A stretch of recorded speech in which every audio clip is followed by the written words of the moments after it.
Phew. That's very interesting, because when you say this idea of slavery and kind of psychological slavery, economic slavery, all these different forms of imprisonment, whether physical or kind of mental,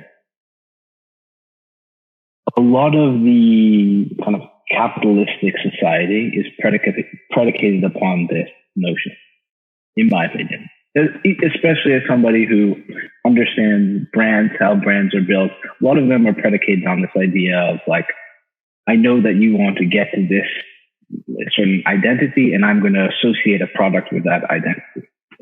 Now, what do you think a world without? This is going to be kind of a weird question. What do you think a world without this type of psychological enslavement looks like? Is that possible to ever come about? And there's another question, but I'll ask it after. The transformation of one individual is a transformation of the world. If you approach things from the standpoint of the world, nothing happens. You must approach things from the standpoint of one individual. To seek world peace is an escape. Yeah, I agree with that. You see that with, in a lot of these cult kind of movements and these political things and other type things, and I think that idea goes back to the idea of the only one again, right?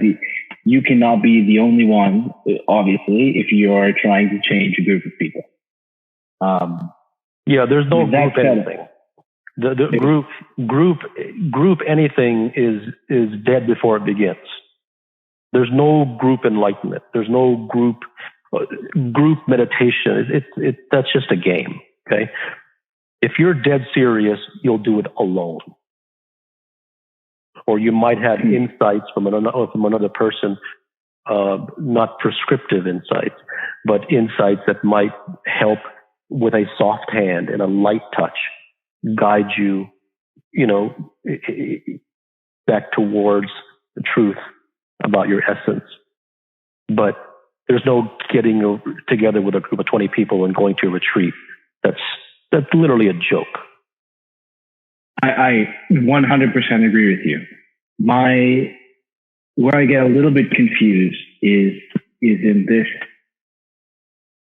thing that pops into my mind, which is great things in humanity have happened through groups of people coming together to create. Where the idea like what? Okay. Give me an example. Sure.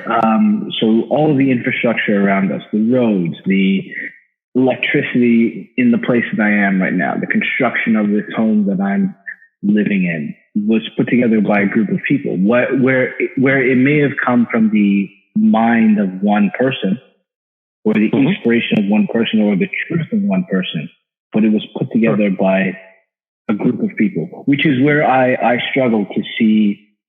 I understand the truth that it is found in the individual, and it can't be found in the group. Those are two different things. I mean, if you cut down half of a tree and you want to move that tree from one side of the forest to another, then one person does not have the physical strength to carry the tree. And so therefore he will employ others to assist him in a concerted effort to lift the tree.